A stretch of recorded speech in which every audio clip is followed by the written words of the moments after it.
Fala jovem, tudo bem com você? Aqui é o professor Alex para mais uma aula de física. Pois é. Bom, galera, aproveitando que eu estava na casa mais vigiada do Brasil na última aula, né? Aproveitando que eu já estou no Rio de Janeiro, no RJ, vim aqui conhecer o Maracanã. Pois é, pessoal. Estou aqui no estádio emblemático aqui, né? O Maracanã, aqui no Rio de Janeiro, tá quente pra caramba aqui. Mas o pessoal aqui da Federação Carioca de Futebol deixou eu gravar a aula aqui. Cheguei pro cara e falei bem assim: pô, irmão, sou professor lá de Vitória, né? Lá de Vila Velha, Vitória, lá no Espírito Santo. Tem como eu gravar uma aula aqui para levar o conhecimento da física para os meus alunos? Aí a pessoa falou que sim, não, vai lá, fica à vontade. Demorou, tô aí. Pessoal, olha só, vamos lá. Papo 10 aqui, hein? Papo reto aqui, hein? Olha só. Nós estamos, pessoal, por exemplo, falando sobre a parte de gases, tá certo? A parte de gases. E na parte de gases, pessoal, nós vimos aí, pessoal, que um gás, ele simplesmente possui aí algumas variáveis chamadas de variáveis de estado, beleza? As variáveis de estado de um gás são quais? Certo? Bom, nós temos a pressão, nós temos o volume, nós temos é, a temperatura, como você viu aí na nossa última aula, legal? Bom, nós temos então aí que a temperatura é simplesmente o nível, né, o grau de agitação das moléculas que contemplam, né, um sistema. Show! Nós vimos que a pressão representa a forma como a qual as moléculas de um gás interagem naquele espaço, né, que o gás está contido. Beleza?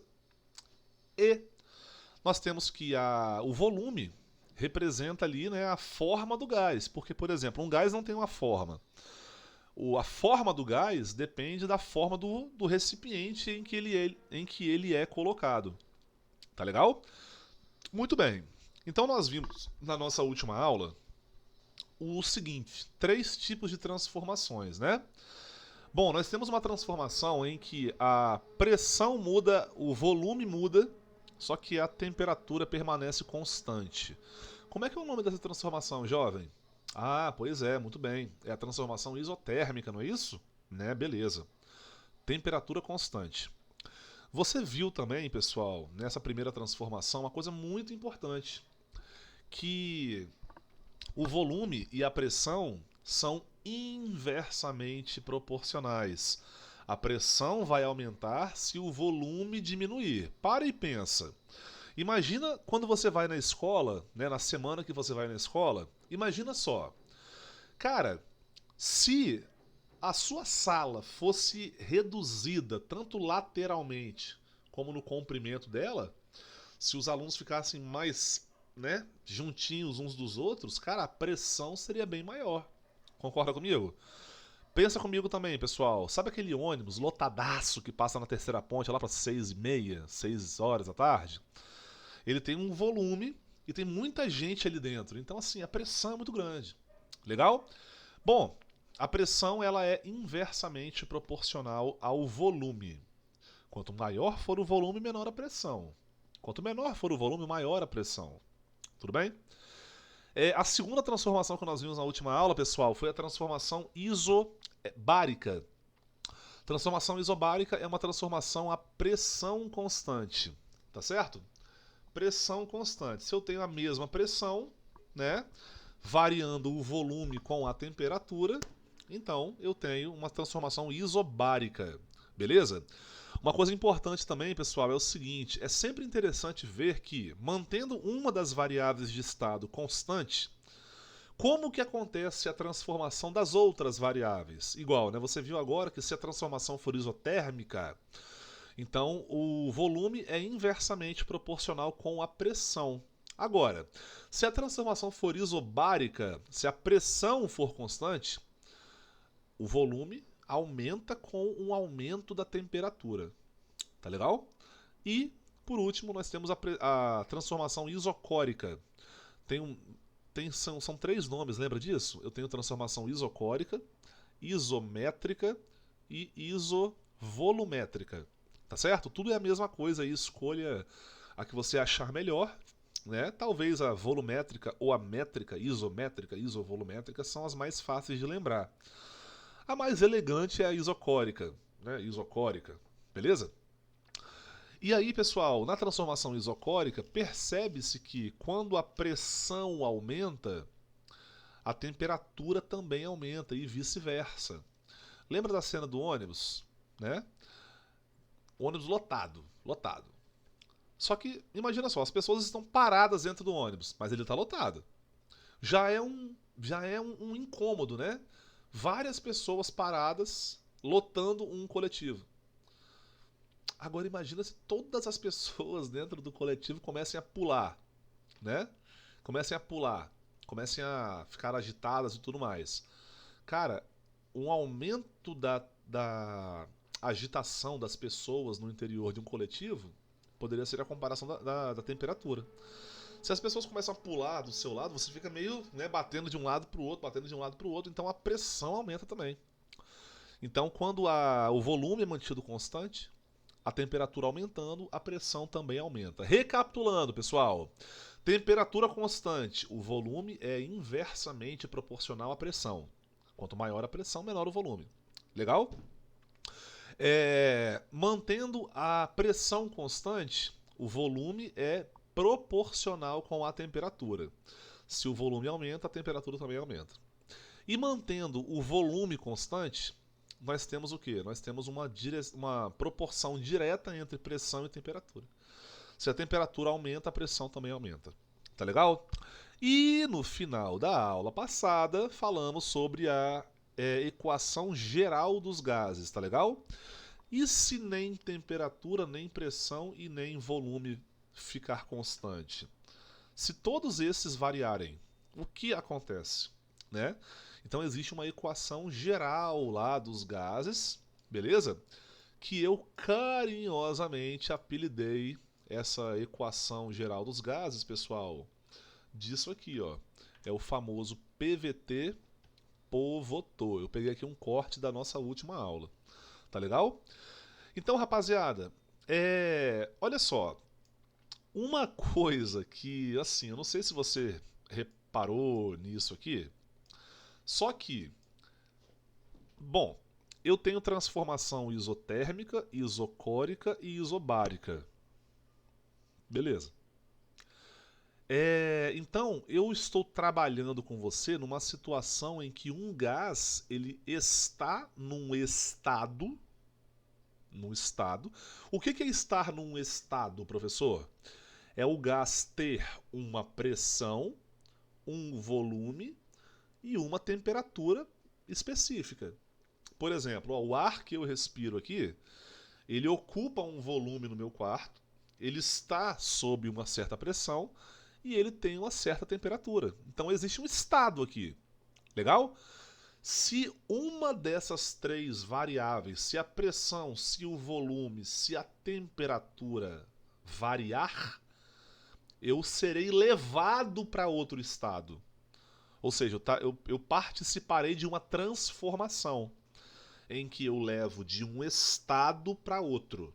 Tá legal? Então, jovem, nós temos um problema aqui. Pois é, nós temos um problema aqui. A equação geral dos gases, ela não serve para um estado. A equação geral dos gases serve para uma transformação. Tá legal? Mas, pô, será que eu tenho que sempre mexer na transformação do gás? Eu não posso deixar ele quieto, não, tadinho? É por isso que eu tô aqui hoje, cara. Eu tô aqui hoje para vocês para te mostrar uma equação em que eu não dependo de transformação. Sabe, o gás está no estado A e ele vai para o estado B.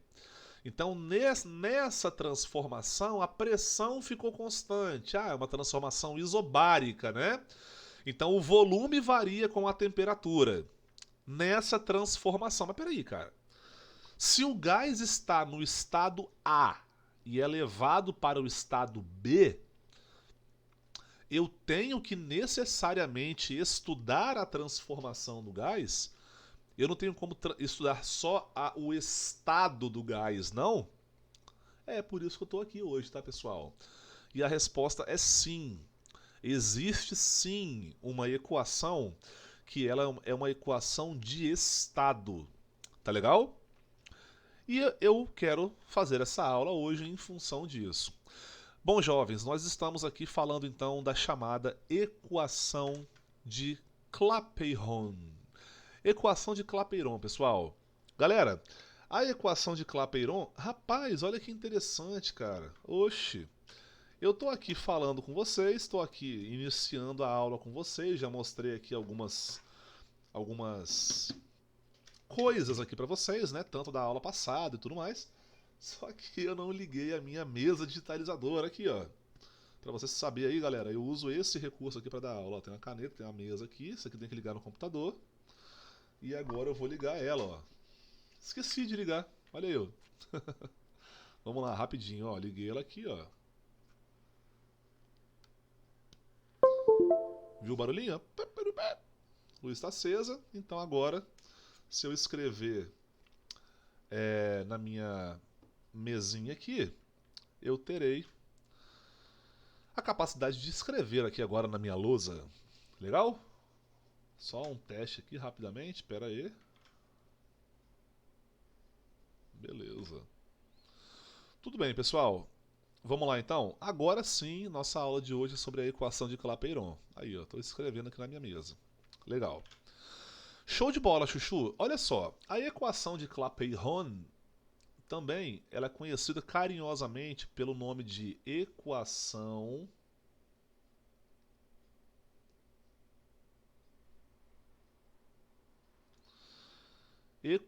de estado para gases ideais. Equação de estado para gases ideais. Então, tipo assim, galera, quando você pensar na equação de Clapeyron, pense, pessoal, que essa é uma equação que não é para transformação. Tá legal? Essa é uma equação que serve para estado, que é uma coisa diferente de transformação. Tá legal? É tipo assim, ó. É como se o estado fosse um ponto, né? É como se o estado fosse um ponto. Tipo assim, ó. Por exemplo, eu estou aqui no estado A. Eu estou aqui no estado B. Então o estado é um ponto. A transformação é uma reta que liga um estado a outro. Tá legal? Então é basicamente isso aí. A equação de Clapeyron é uma equação de estado. Tudo bem, pessoal? Então começamos assim, né? Olha só. Clapeyron, galera, é o sobrenome da pessoa que estudou, né, essa equação aí. Legal? E, simplesmente, molecada, nós temos o seguinte. Por exemplo, como é que eu vou pensar na equação de estado? Né? O que me motiva a isso aí? Galera, prestem bem atenção. Olha só. Bom, vamos começar aqui a organizar o nosso pensamento, né? Na aula passada, eu mostrei para vocês aqui, defini com vocês uma equação chamada equação geral dos gases, né? Então, olha só, da equação geral dos gases, nós temos o quê? Bom, eu vou escrever a equação geral dos gases para vocês aqui, pessoal, para você perceber como é que vai ser a comparação que eu quero chegar com vocês, ó. A equação geral dos gases é aquela, lembra dela? PV sobre T é igual a PO sobre TO. Tá certo? Então, essa equação aqui é uma equação que, tipo assim, ó, se eu estou num estado inicial e vou para um estado final, Ou seja, se eu participo de uma transformação, eu tenho como pensar nessa transformação aqui, ó, na equação geral dos gases. Pô, se a transformação for isotérmica, né?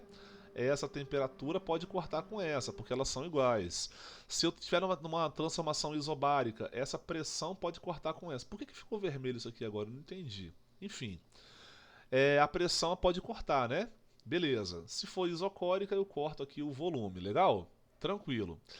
E aí uma coisa que você pode perceber é o seguinte, isso aqui é pressão, isso aqui é volume e isso aqui é temperatura. Do outro lado, na mesma posição, você encontra aqui, ó, pressão, volume e temperatura também. Só que são valores diferentes porque nós estamos pensando aqui numa transformação. Só que aí, galera, você pode pensar aqui, ó, até uma coisa que eu te falei na nossa última aula. Cara, isso aqui simplesmente é uma coisa que nós chamamos de constante. Tá legal? Ou seja, a relação PVT, pressão vezes volume sobre temperatura, é igual à mesma relação PVT, pressão, volume e temperatura. Então Clapeyron ele percebeu o seguinte, que da equação geral dos gases, eu posso pegar aqui, ó, a relação PVT e igualar isso aí a um valor constante. Tá certo? E uma coisa, pessoal, que Clapeyron percebeu é que essa relação PVT, que é igual a uma constante, isso aí tem relação direta com a quantidade de gás que existe naquele recipiente, né, naquela experiência, né? Se ele colocasse mais gás, é uma coisa. Se ele colocasse menos gás, seria outra coisa. Tá legal? Então a pergunta é: qual é ou quais são as constantes que vão entrar aqui? Tá legal? Pessoal, Clapeyron ele percebeu que essa relação PVT, que é igual a uma constante, isso aqui, galera, torna-se igual a uma situação aqui, ó. Essas constantes aqui, gente, tem a ver com, primeiramente, a quantidade do gás, né? Esse N aí é chamado de número de mols, tá certo? Número de mols, pessoal, lembra disso, ó, um mol, ele é um coletivo de moléculas, né? Um mol, ele possui um número, chamado de número de Avogadro, né? Específico de moléculas aí.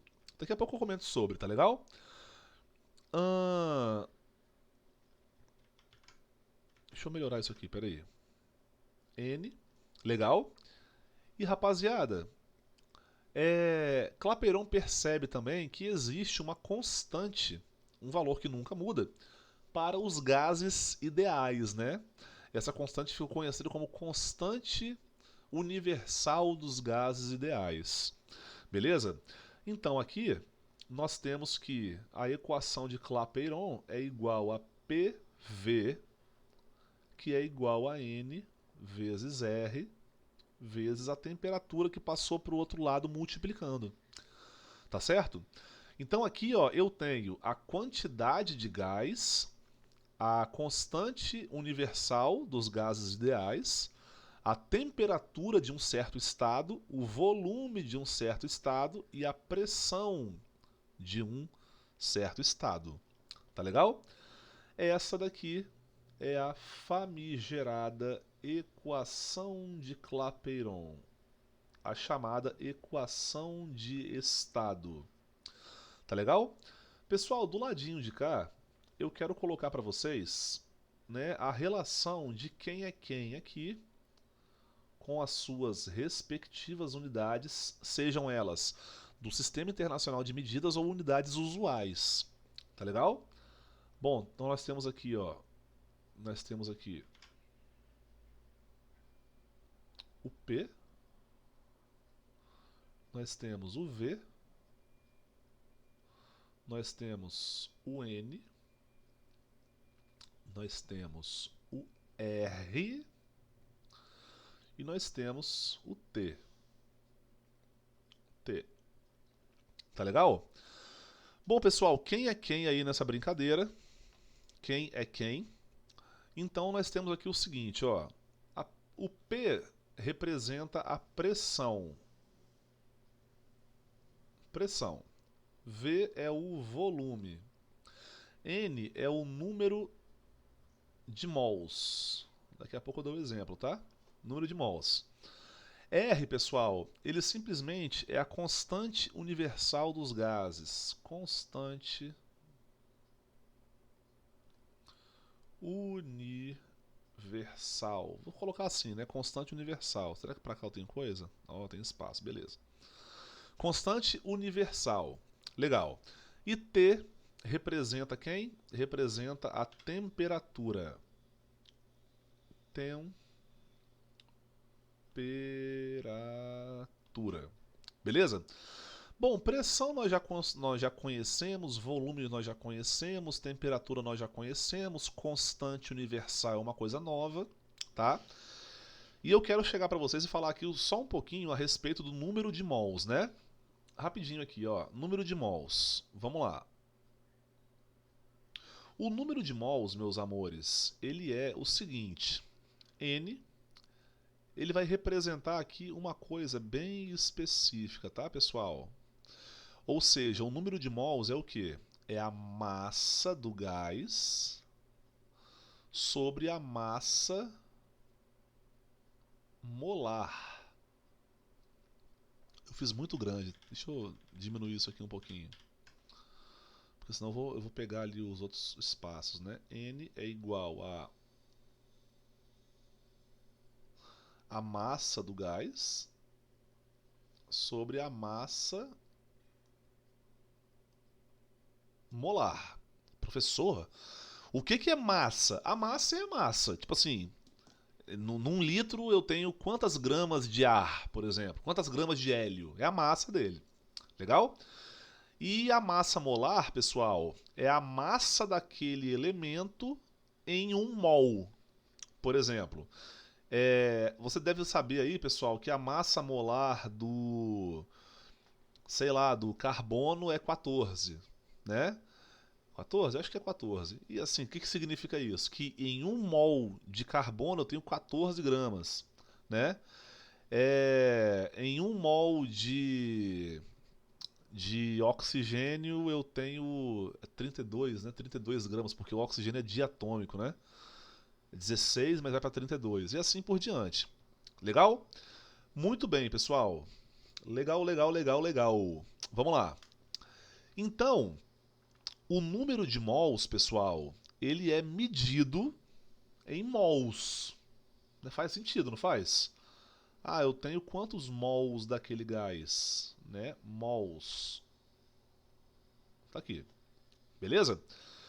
A pressão, pessoal, ela é trabalhada aqui, ó, em newtons por metro quadrado. Tá legal? Newtons por metro quadrado é uma unidade no SI, né, no Sistema Internacional. O volume, ele é calculado em metro cúbico. Tá legal?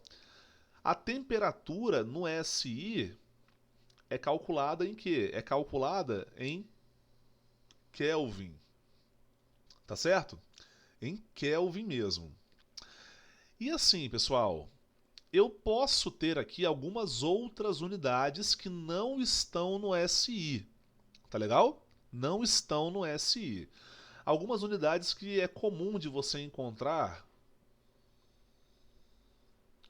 por exemplo, cara, aqui ó, eu posso encontrar na pressão também a ideia de ATM. Beleza? ATM é a pressão atmosférica. Tá legal? Aqui no volume, eu posso pensar no L, né? Professor, o que é L mesmo? Pô, é isso que você está imaginando, cara. É o litro. É o litro, né? Ah, professor, já sei, temperatura vai ser em graus Celsius então. Negativo, cara. Não dá para você fazer outra coisa sem ser em Kelvin, tá? A temperatura, pessoal, pode acontecer o que estiver acontecendo no planeta Terra. A temperatura em Kelvin é sempre em Kelvin. Tá legal? Basicamente isso aí. Então, gente, olha só. A equação de Clapeyron é uma equação chamada de equação de estado, porque ela não dialoga com uma transformação. A equação de Clapeyron é essa aqui, ó. PV é igual a nRT. No final, assim, de agora até o final dessa aula, vamos fazer aqui alguns exemplos, pessoal. Vamos lá? Aí, ó. Alguns exemplos. Primeiro exemplo aqui, ó. Exemplo número 1. Determine o volume molar. Volume molar, professor? Pois é, jovem. Volume molar é o número de mols, né? Quantos mols eu tenho aqui? Qual é o volume molar que eu tenho aqui? Se você parar para pensar, faz todo sentido isso aí, ó. Então eu quero encontrar aqui o N, né? O número de mols. N, número de mols. Legal? Quais são os dados que eu tenho nesse problema? Eu tenho assim, ó. Eu quero saber qual que é o número de mols de um gás ideal na CNTP, nas condições normais de temperatura e pressão, né? Ou seja, a temperatura é de 273 Kelvin, né? Então a temperatura aqui, ó, 273 Kelvin, beleza? É 273 Kelvin e a pressão de 1 atm, beleza? E eu sei aqui, pessoal, que a constante... Ah, eu nem falei pra vocês isso lá em cima, foi mal. Nem falei pra vocês, ó. Pô, faltou falar da constante universal, né? Alex. Vamos lá. A constante universal, meu jovem, é uma constante, não tem jeito, né? Então, eu tenho aqui o seguinte, um valor que é sempre o mesmo. O valor, galera, no sistema internacional de medidas é que a constante vale 8,31, tá? Aproximadamente 8,31 joules por mol por Kelvin. Tá legal? Ou você pode utilizar aqui esse outro valor, né, se as unidades forem as unidades usuais, né? Que seria aqui em azul, tá legal, pessoal? Olha só, em unidades usuais, pessoal, eu não vou usar joule, eu não vou usar joule, eu vou usar ATM e litro. Fica assim, ó, 0,082 ATM vezes litro por mol por Kelvin. Tá certo? Professor, qual das duas que eu vou usar? Depende. Se a questão te fornecer valores do SI, você vai usar a primeira, em verde, né? Se a questão te oferecer valores usuais, você vai usar aqui em azul. Vamos ver nessa questão que eu estava fazendo com vocês. Quais são as informações? Vamos ver aqui, ó. Vamos lá, olha só. Então, eu tenho que o número de mols eu não sei, eu quero descobrir. Eu tenho aqui a temperatura. Galera, 273 Kelvin é o famoso 0 graus Celsius. Só que eu não vou usar em graus Celsius aqui, né? Porque eu tenho que utilizar a temperatura absoluta. Bom, a constante universal é igual a quem? Bom, aqui tem ATM, aqui tem o Kelvin. Beleza, pessoal? Rapaziada, aqui não veio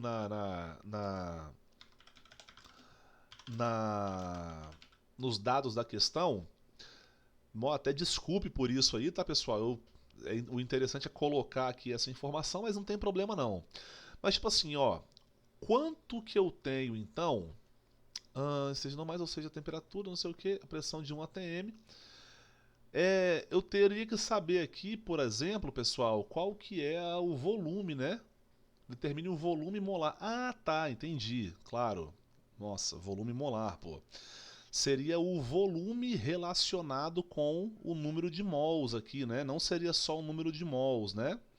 Seria tipo assim, o volume por mol. Basicamente isso aí. Então deixa eu mudar aquela brincadeira lá em cima, né? O número de mols por em relação ao volume, né? Naquela unidade daquele volume, quantos mols eu terei? É essa que é a ideia. Então eu vou calcular aqui ó, o volume molar, né? Tipo V sobre N, né? Naquele volume, quantos mols eu tenho? Sacou? Tipo isso aí. Então eu já vou para a equação de Cla, meu amigo Cla. Clapeyron. Clapeyron. Vamos lá? Nós temos aqui então, ó, PV é igual a N vezes R vezes T. Se eu quero encontrar o volume sobre N, então eu vou passar esse N para cá dividindo e esse P para lá também dividindo. Fica assim, ó, V sobre N é igual a R vezes T dividido por P. Tá legal? Bom, então V sobre N é igual a quem? Bom, aqui eu vou usar 0,082 atms vezes litro dividido por mol vezes Kelvin, por Kelvin, né? É multiplicado por 273 Kelvin e eu vou dividir pela pressão, né, de 1 atm. Ainda bem que é só 1, né? Eu posso cortar aqui atm com esse atm, esse Kelvin com esse Kelvin. Sobra litro por mol, ou seja, a cada litro, né, daquele gás eu terei uma certa quantidade de mols. Tranquilo? Então vamos aqui, ó. Olha só. V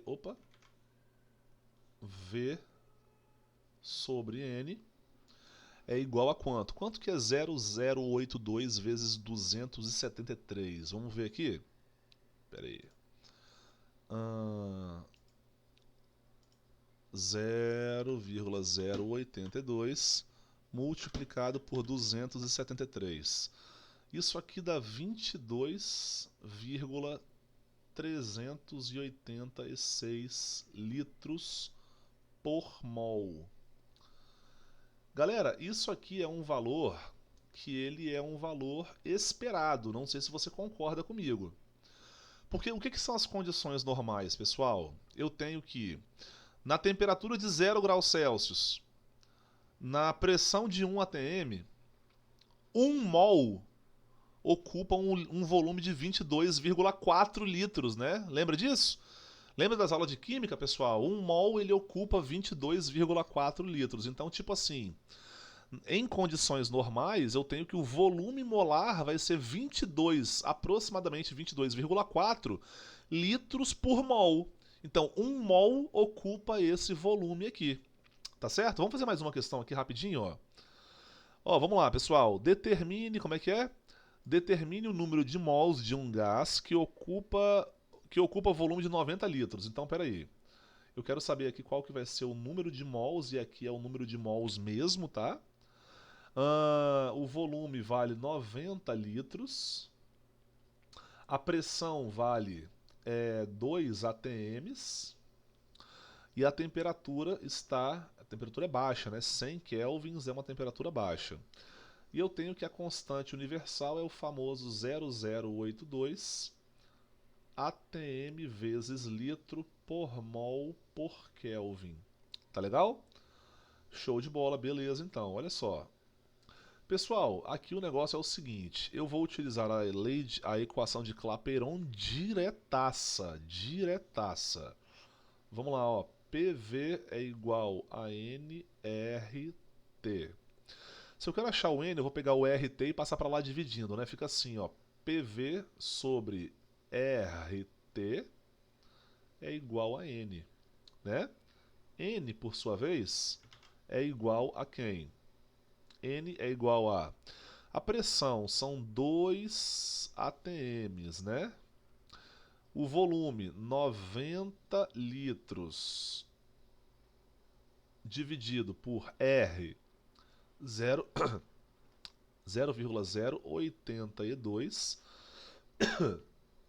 é ATMs vezes litro dividido por mol por Kelvin. E aqui eu vou multiplicar pela temperatura, né? Que são 100 kelvins. Vamos cortar aqui quem nós podemos cortar, pessoal. Eu posso cortar litro com litro. Eu posso cortar Kelvin com Kelvin. Eu posso cortar ATM com ATM. E olha só, eu tenho que no denominador, que é isso tudo aqui, ó, tá aqui embaixo, eu tenho um denominador no denominador, que é o mol. Repete a primeira e multiplica pelo inverso da segunda. Esse cara vai lá pra cima, ó. Então, tipo assim, o número de mols realmente é calculado em mols, né? Então faz todo o sentido aqui. Beleza? 2 vezes 90 é o famigerado cento e quanto? Beleza, 180. Então nós temos 180. Aqui eu já passei o mol lá pra cima. E 1, 2, né? Esse cara aqui vezes 100 é 8,2, né? N vai ser igual a quanto? Alexa, quanto que é 180 dividido por 8,2? 180 dividido por 8,2 é aproximadamente igual a 21,952. 9512, né? Então aqui, galera, eu terei aproximadamente 22 mols. Aproximadamente 22 mols desse gás ideal aí aprisionados em certo recipiente. Tá certo, pessoal? Meus amores, essa foi mais uma aula, tá? É, essa aula foi exclusivamente sobre a equação de Clapeyron, que é a equação de estado no estudo dos gases. Beleza, pessoal? Bom, rapaziada, vamos agora para a quarta aula. Aqui em equação de Clapeyron, eu encerro o conteúdo da prova de vocês o dia 17, tá legal? E a partir de agora, pessoal, eu vou treinar com vocês aqui essas matérias mesmo que nós estudamos, tá legal? Eu vou utilizar a próxima aula para fazer exercício da apostila e quem for a turma que tiver aula comigo na semana da prova, bom, até quarta-feira nós teremos algumas aulas, né? Então nós também faremos algumas questões aí para treinarmos a prova. Hoje eu declaro encerrada a matéria da prova. Beleza, pessoal? O professor Alex Siqueira fica por aqui. Te desejo um excelente dia, uma excelente semana e até a nossa próxima aula. Valeu? Tchau!